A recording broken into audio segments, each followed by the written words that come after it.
आज हम और आप जो एलपीजी गैस यूज करते हैं उसकी कहानी बहुत इंटरेस्टिंग है। कैसे एक प्रॉब्लम को सोल्व करते करते एक ऐसी चीज की खोज कर ली गई जिसके बिना शायद आपको सुबह की चाय नसीब नहीं होती। तो बात है 1908 की, जब पहली बार हेनरी फोर्ड ने एक कार लॉन्च की, मॉडल टी, एक ऐसी कार जो बेसिकली मिडिल क्लास लोगों के लिए ही बनाया गया था। और लोग जब इस कार का यूज करना स्टार्ट करते हैं तो उनके सामने धीरे धीरे एक प्रॉब्लम उभर के आने लगती है। हालांकि ये प्रॉब्लम बहुत पहले से थी कि लोग जब भी अपने कार में पेट्रोल भरवाते थे तो समय से पहले वो खत्म हो जाता था, लेकिन लोग उसको इग्नोर करते थे, सोचते थे कि ये लीक हो जाता है, क्योंकि जो पहले की कारें थी उनका रेडिएटर और इंजन खुला रहता था, इसीलिए लोग इस बात को इग्नोर कर देते हैं। लेकिन जब हेनरी फोर्ड ने मॉडल टी लॉन्च किया और ये सबके लिए कॉमन हो गई कार, तो लोगों के लिए बहुत बड़ी प्रॉब्लम बनती जा रही थी कि लोग जब भी किसी कंटेनर में छोटे से या बोतल में या अपने कार में पेट्रोल डलवाते थे, थोड़े समय के बाद वो पेट्रोल आधा के बराबर बचता था। और ये प्रॉब्लम डे बाई डे बढ़ ही रही थी, इसका कोई एग्जैक्ट सोल्यूशन किसी को मिल ही नहीं रहा था। और यही एंट्री होती है तब डॉक्टर वॉल्टर स्नेलिंग की। एक दिन ऐसा ही डॉक्टर स्नेलिंग और उनके दोस्त बैठ के बात कर रहे होते हैं, नॉर्मली बातचीत हो रही होती है, तो उनका दोस्त बीच में कहता है कि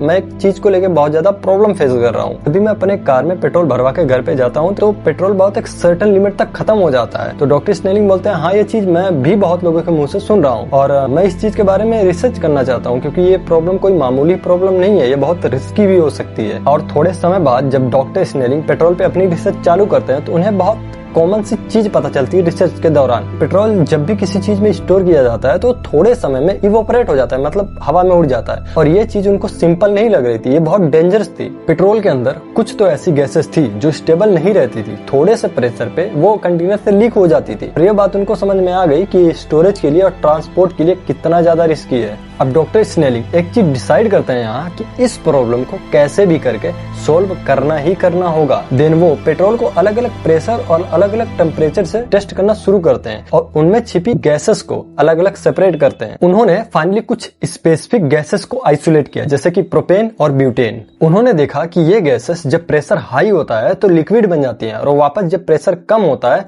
तो ये गैस बन जाती हैं। और यही एक टर्निंग पॉइंट था जब स्नेलिंग को समझ में आ गया कि गैसेस को स्टोर किया जा सकता है और इसका ट्रांसपोर्टेशन भी किया जा सकता है, बस इसको प्रेशर मेंटेन करके लिक्विड फॉर्म में रखना होगा। और यहीं से एलपीजी एरा की शुरुआत होती है, जब एक प्रॉब्लम को सोल्व करते करते लिक्विफाइड पेट्रोलियम गैस की खोज होती है। लास्ट में वन थिंग, आपने ये जान लिया एलपीजी गैस एग्जिस्ट में कैसा है, बट अब आप ये कमेंट में बताओ कि एलपीजी गैस कब पहली बार यूज हुआ था। तब से वो यूज होता हुआ चला आ रहा है। ओवर।